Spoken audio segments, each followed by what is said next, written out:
All right, guys. Well, kind of a bittersweet video today. It's time to sell the 2022 Subaru BRZ. I have to get rid of this for a few reasons. The first of which is I just took delivery of my 2024 Ford Ranger Raptor, and that is replacing this as my daily driver. Also, my family is growing. I have a son due at the end of the month, and I needed something that I could really fit the whole family in, and something that's a little bit bigger, a little bit more practical. I am keeping the S2000. I am keeping the Civic Type R. I love both of those cars. I love driving them so much. We just had the S2000 out on track. It was incredible. It doesn't make sense to have both that and this with my lack of space. I don't have a big garage. I don't have a big driveway. I basically have to pay for a storage unit to put this in, and it's just not worth holding on to given that added expense and how little I've been driving this lately. So that puts me in a position where it's time to let this one go. I've done just about everything I've wanted to do to this BRZ. It's basically finished, and I always thought it would be really cool to do kind of a safari rally car lifted pothole friendly Michigan style BRZ, and this is exactly what I did with this car. I made it what I wanted it to be. In the winter, it was running a set of braid wheels on slightly oversized winter tires. In the summer last year, I ran all-terrain tires on those wheels. Right now, we're on the stock 17s with a set of 215/45 R17 Michelin Pilot Sport All Season 4s. A great tire, handles awesome, amazing in the wet, super fun to drive on, and reasonably comfortable, quiet, and fuel efficient. So kind of the best of all worlds, but doesn't look like the proper all-terrain setup that I had on this a few months ago. Let's walk you guys around this car a little bit. We'll give some more reasons on why I'm selling this throughout the video, but I wanted to also sum up my ownership experience in this car and talk about what that's been like, because I own my 2014 Subaru BRZ for about 6 years, 60,000 miles. And I bought this kind of hesitantly because I had already spent so much time with the platform. I kind of wanted something different, and this new updated BRZ has a lot of pros. It does have some cons. It's not perfect, but overall it's one of my favorite cars I've ever owned. And I think a lot of the modifications that I've done to this have really improved that driving experience too. So starting from the back, the first thing I did to this car, the first modification before I even had it broken in, was I added a spare tire. A local friend of mine was willing to trade this spare tire, which was in mint condition, for kind of the fix-a-flat kit that was in the back that came stock on this. So this car comes with a spare tire and all the tools and kit needed to replace that. It's got a trunk mat. I've retrofitted a tow hitch on here from Torklift from a previous generation BRZ so that I could put my mountain bike on the back. Because this new generation of BRZ has a smaller trunk opening, I couldn't fit my mountain bike inside like I did so frequently with my last BRZ. So the mountain bike was always kind of hanging off the back end.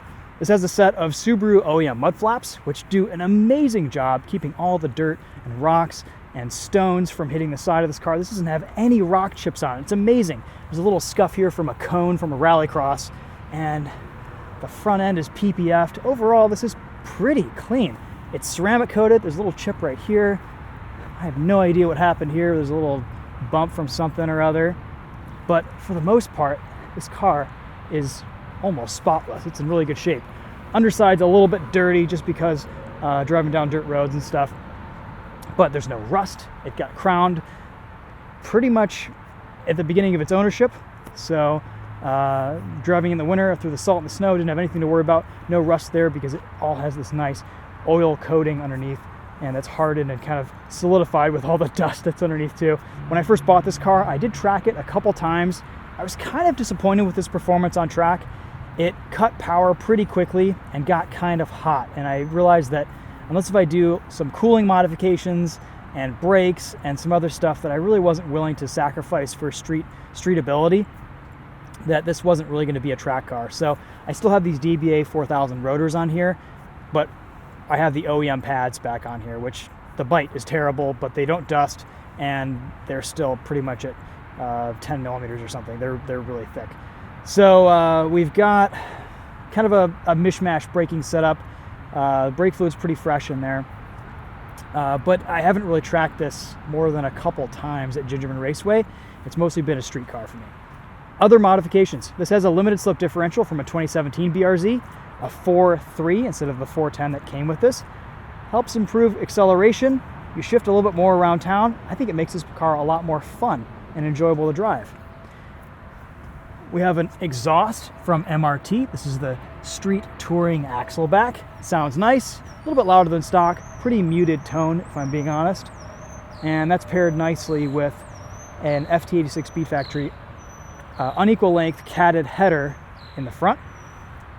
Let's hop inside, let's start this up.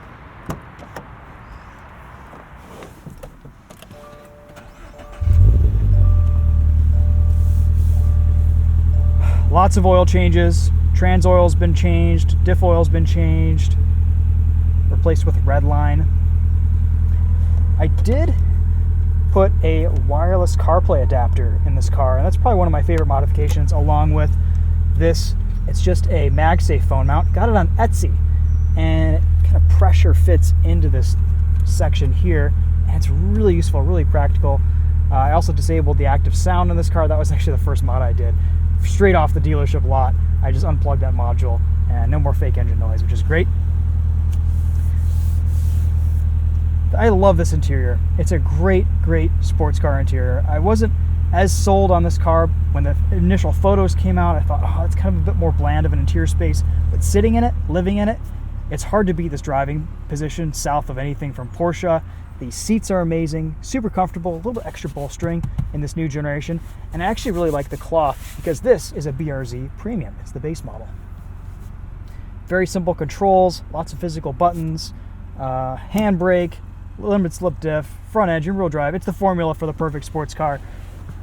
I'd maintain that this car is the best car, even better than the new Miata, to learn driving skill on and to kind of develop as a driver.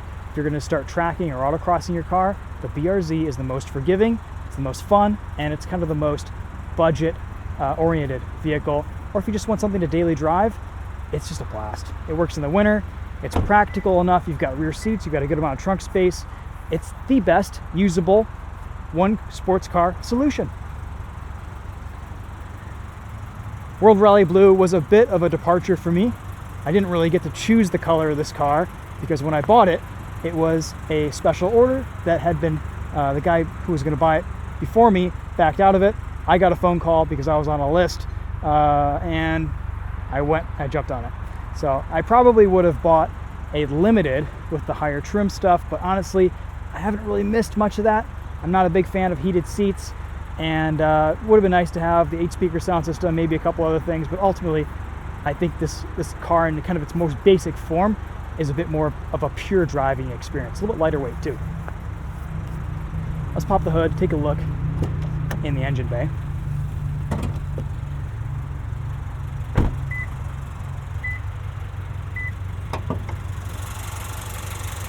The biggest change here with the new BRZ, of course, is the 2.4 liter Boxer 4-cylinder, 228 horsepower now, which is a huge bump from the previous generation. It's got a little bit of rev hang, but it's not terrible, not as bad as most new manual cars out there. And it still sounds pretty good, especially when you disable the fake engine sound, but it just has torque and power like the old cars never did. This feels similar to what maybe a previous gen BRZ felt like with an E85 tune, re-gear. I don't know, it's fast, it's properly quick now. This can hang with some of the bigger boys if you have a better wheel and tire setup, some better brakes. It's a pretty quick car on track, and it's a lot of fun on the street. It's a very nice balanced level of power. You can see here we've got the Anderson Design Fabrication 1.5-inch lift there, strut spacers in the front, subframe spacers in the rear to maintain geometry, and rear shock spacers as well, giving this a 1.5-inch lift. This has 7 inches of ground clearance on slightly oversized tires. In this form right now, it's got 6.5 inches of ground clearance. That's similar to an Audi Q3, which is pretty good. Stock, these came with about 5 inches of ground clearance. You're always bottoming out in the wintertime in the snow, and that's no longer the case here. I think it actually looks pretty good still on its stock wheels and tires. If I were to change one thing on this car, I'd probably throw some slightly larger diameter tires on these stock wheels, maybe get some all-terrains, and you'd be all set.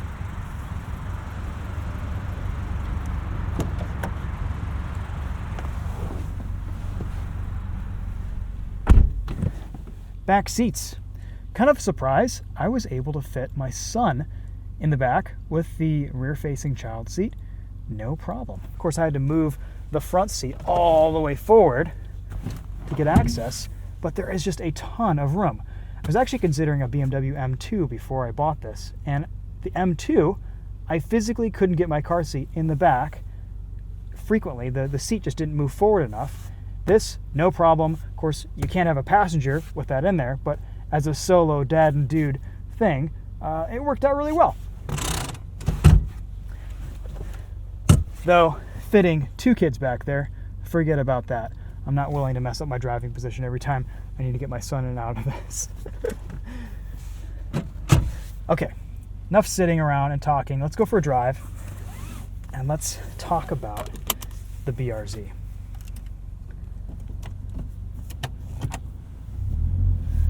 We've filmed many videos on this car, gone on many adventures. You guys know all about it. You know how it stacks up against the old BRZ, against the S2000, against the WRX, against the Civic Si, the Type R, the GR Corolla. It is one of the most fun sports cars you can buy at any price. The affordability and the accessibility of this car is one of my favorite things about it. And it kind of makes for a more enjoyable driving experience as a result, because I think you're willing to enjoy it a bit more because it isn't so expensive.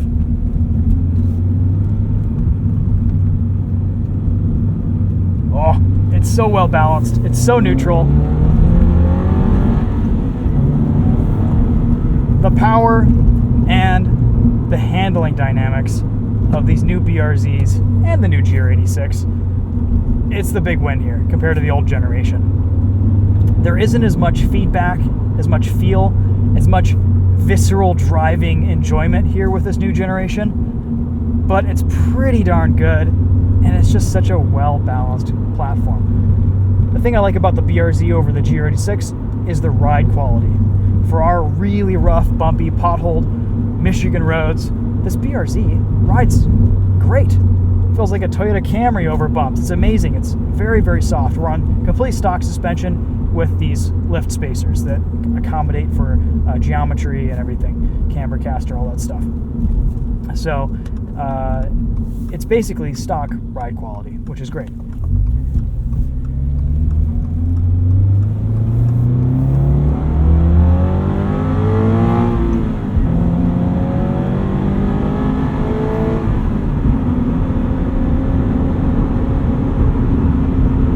Still handles great on the street, in the dry, in the wet. A little bit more float over larger bumps, larger kind of pavement undulations with the lift kit, but that's the only difference in handling. The center of gravity with this boxer 4-cylinder engine setup is so low that the lift didn't really worsen this car's enjoyment factor around a corner.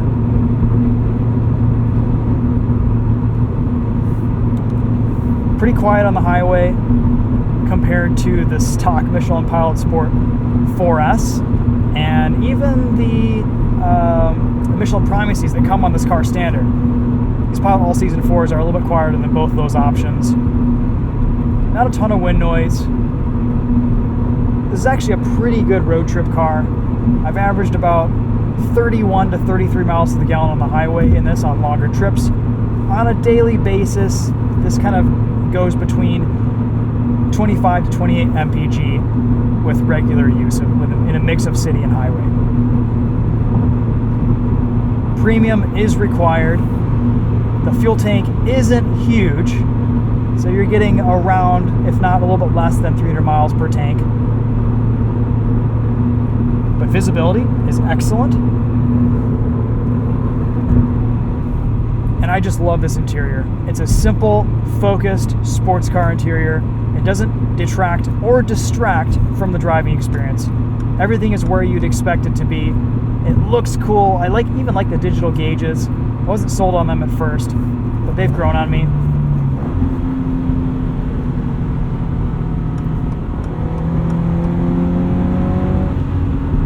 Let's see, what other mods do we have? We have a pedal commander. I would recommend a throttle controller of some type for these cars, it does improve throttle response quite a bit and makes the throttle a little bit more linear. It makes the car a little bit easier to start off the line and a bit smoother with your rev matching and more consistent with your downshifts.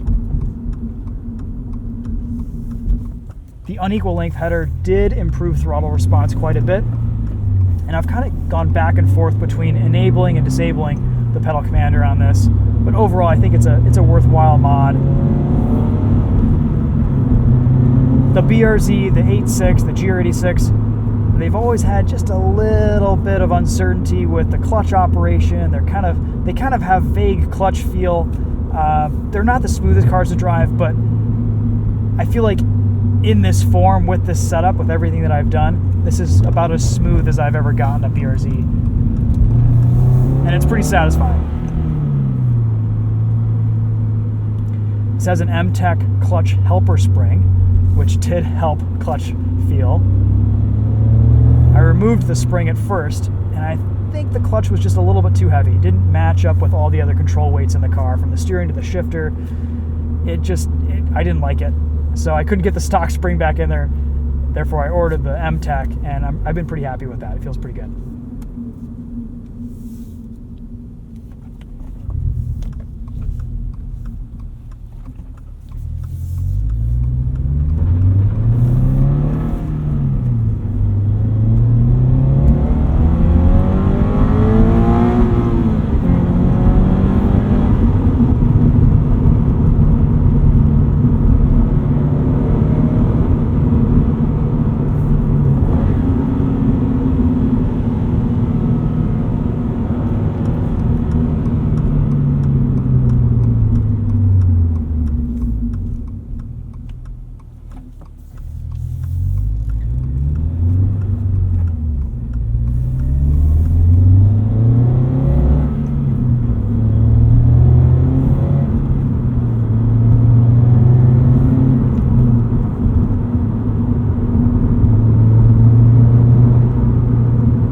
I will miss this car.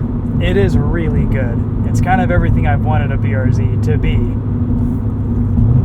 But that's kind of how it goes, isn't it? Once you're done with a car, when you've wrapped up your project, it's time to move on. And this kind of coincides with changes in my life, growing the family, and also just really enjoying the S2000 a lot. And like I said, it doesn't make sense for me to keep both.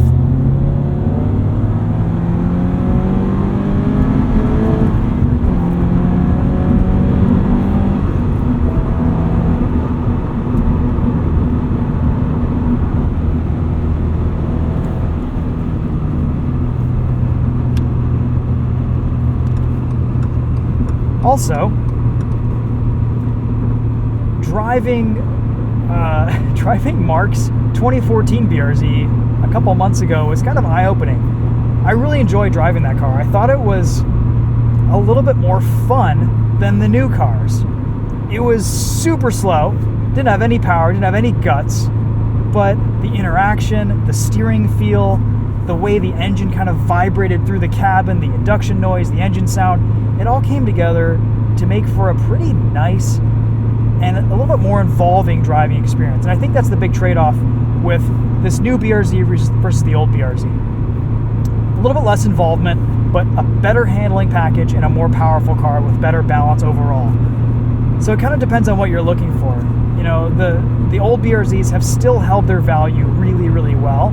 You can get them from as low as the mid to low teens to the mid 20s, depending on miles and condition and year. And these new BRZs have held their value surprisingly well. They're still almost worth about what they cost new, which is kind of shocking. But it depends on what you're looking for. I think, you know, if you're in a place in your life where you want a sports car that you can drive every day, maybe you don't have another daily driver, or you have another daily driver that's super practical, like a crossover, an SUV, or a sedan, and you want something that's a little bit more fun, this is the perfect car to kind of live with on a regular basis, but also you can have some fun with. In my case, now I have the Civic Type R, I have this new Ranger Raptor. The S2000 kind of fits the perfect sports car space because it's a little bit more extreme. It's an event driving it. I can put the roof down. I've always wanted a convertible. The top pretty much is down all the time on the S2000 whenever I'm driving it. I can't really drive it in the rain because the window seal leaks, so whenever I'm driving it, the roof is down. And that's an experience for me. It's fun. It's something I've always wanted. It's something I've always kind of aspired to have. And it's been 8 years behind the wheel of the old BRZ and this BRZ combined. 6 years with my old one, 2 years with this. And it's probably time to move on to a different platform. We'll see what Toyota and Subaru do with the next generation. It's probably going to be a very different car. But also, long term, I think I want an ND3 Miata. I don't know what we're going to do with the S2000. We might hold on to it forever. We might not. But if that spot ever opens up, ND3 is probably next. Because I drove Q, the Chaotix, the other day, and we have a press car coming in a few weeks. That car is just perfection. A couple modifications, a little bit of exhaust work, maybe some sway bars and some suspension tweaking, but that car is really, really good.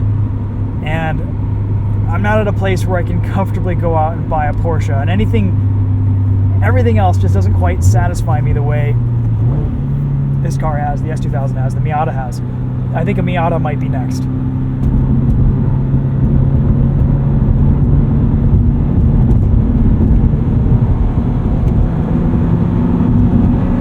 It's funny because the day before I went and picked this up, I drove my buddy Victor's ND2 Miata. He has a 30th anniversary, the orange one. And it's modified for autocross. It's got an exhaust. It's perfect. It was so good. But at the time, in 2022, those Miatas were selling for as much used as they were new, and it was $5,000 more expensive than this car. And I thought, well, I want something that I can use that's practical, that I can kind of daily and maybe have some fun with in rallycross, and a Miata just isn't going to really work for that. So I was like, I'll table this, but this is what I want. This is the perfect sports car for my needs. And at the time when I bought this, I just had the 850R and that was it. My wife had a Mazda CX-30, so I kind of needed something that I could use in a pinch with my son, who was just a few months old at that time.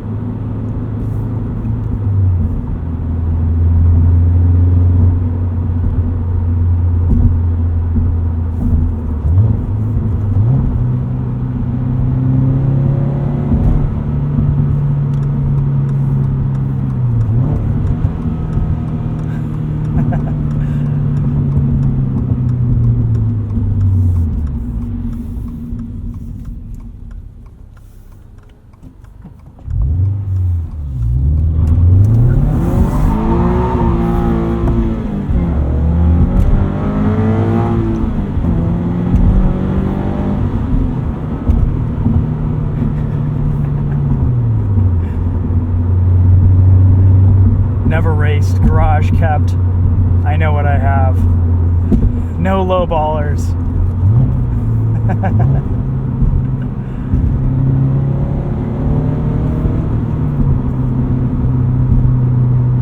I guess the elephant in the room, and the reason why a lot of other people have sold their BRZs, is reliability concerns with, first of all, the RTV sealant, and second of all, the oil pressure concerns.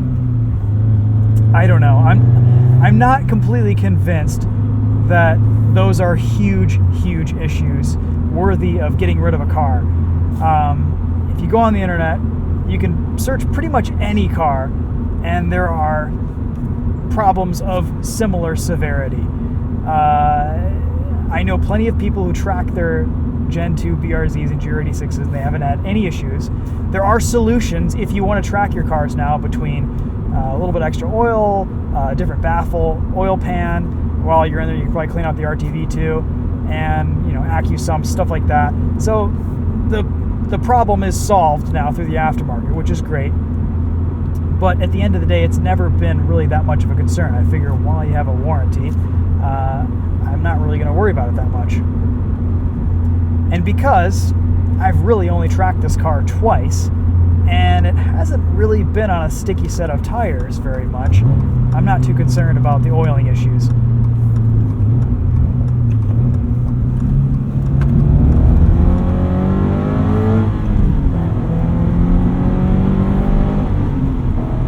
This has mostly been a street car for me. I did one dirt rallycross in it. Felt like it was a bit too abusive, and then I did a couple autocrosses and tarmac rallycross events in it, and it was a blast. It was super fun. But mostly this has been a street car.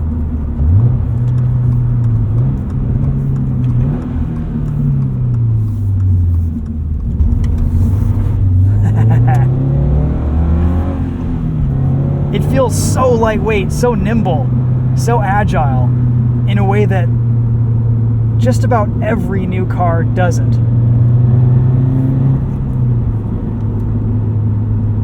The Miata really kind of improves on the responsiveness. You know, this car doesn't quite have the snappy, revvy nature of the Miata. It has a bit of rev hang. It's not too bad, honestly. It feels about right. It feels well matched with everything else. But the Miata just, you know, it's another level in terms of driving engagement and driving enjoyment. But it's also a really tiny, impractical car. So you have to kind of figure out what's best for your needs. What are you looking for? Also, this is a fixed roof coupe. You can take it on track without a roll bar, without a hardtop. You can do things with this car that you kind of can't in stock form with a Miata or a convertible or an S2000.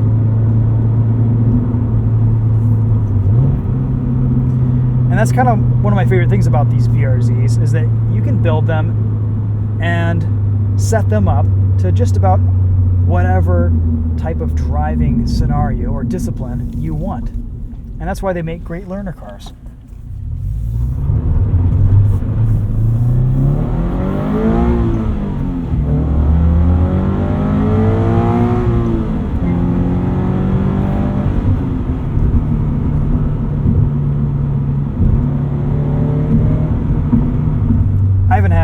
Issues with this car. The previous gen BRZs were pretty much bulletproof reliable.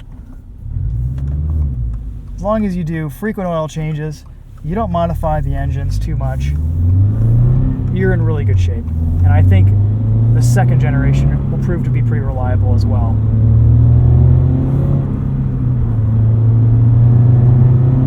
Time will tell, of course, but this car still has a warranty. It has one open recall, the strangest recall I've ever heard of. If the sun is shining directly on the taillights, the turn signals won't work. The strangest thing, I've never heard of it. It messes with the voltage, and the fix is apparently new bulbs or new taillights or something like that. Subaru covers it. But that's the only open recall I've had on this BRZ. But just the strangest thing, really, really kind of funny. So that hasn't been done. Otherwise, it doesn't really need much. Maybe a better set of front brake pads. These stock pads are kind of disappointing.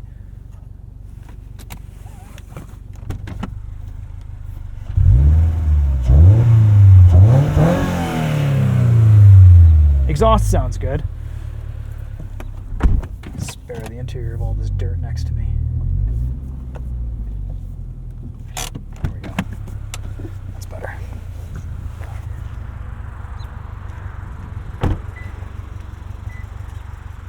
Headlights are nice at night. I think this car just looks so good. I'm really gonna miss just looking at this thing in my garage, especially on the white braid wheels. So anyway, is that a proper send-off for the BRZ? I know, kind of a bummer that I have to get rid of this. I don't really want to, but at the same time, I don't want it to just sit and not be used and just be incurred as an extra expense. So I think the right thing and the smart thing to do is to pass it on and let the next owner enjoy it, hopefully as much as I have.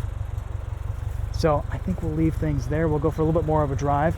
If you guys have any questions, let me know. I might film another video on this at some point, but this could also be the last one on the 2022 BRZ.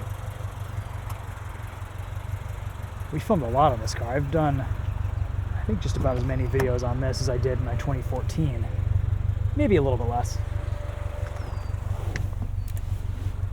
But it's been a fun couple of years. And who knows? If I were to buy another one of these, I might get a 2020 BRZ or something like that, 2019, 2020, with the refresh.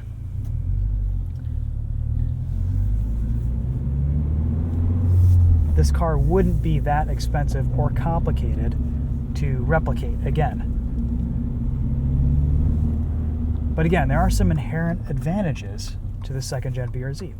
More rear suspension travel, better ride quality, more power.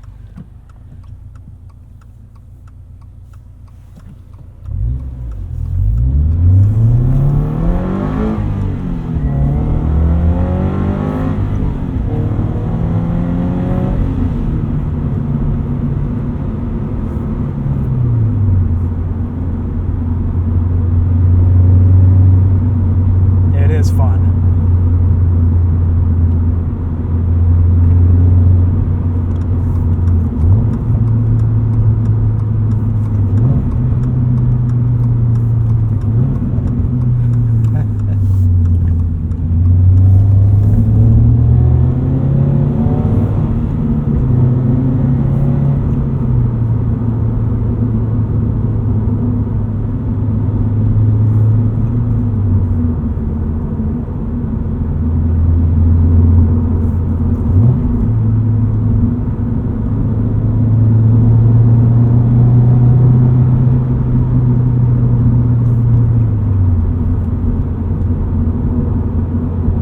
CarPlay still drops occasionally in this car. It's been mildly annoying, but it's not as frequent as it used to be, and I think there's an update from Subaru that almost completely fixes it, if not completely fixes it. That could probably be done at the same time as the taillight recall.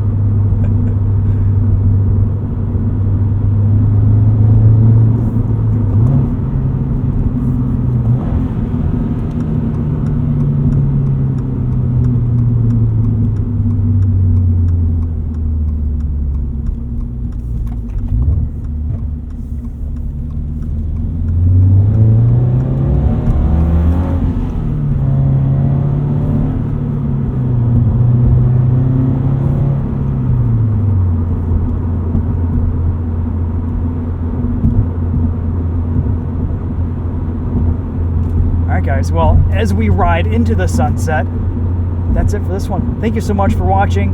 Appreciate all your guys' support, comments, attention on this car over the last couple of years. It's been a lot of fun. On to S2000 things. That is a continuously ongoing project. Just it's been fun to kind of freshen that car up, make it look a little bit nicer inside and out. We just picked up a set of really clean, bright red seats. So both the Hondas are going to have red seats sitting next to each other in the garage. So that'll be really neat.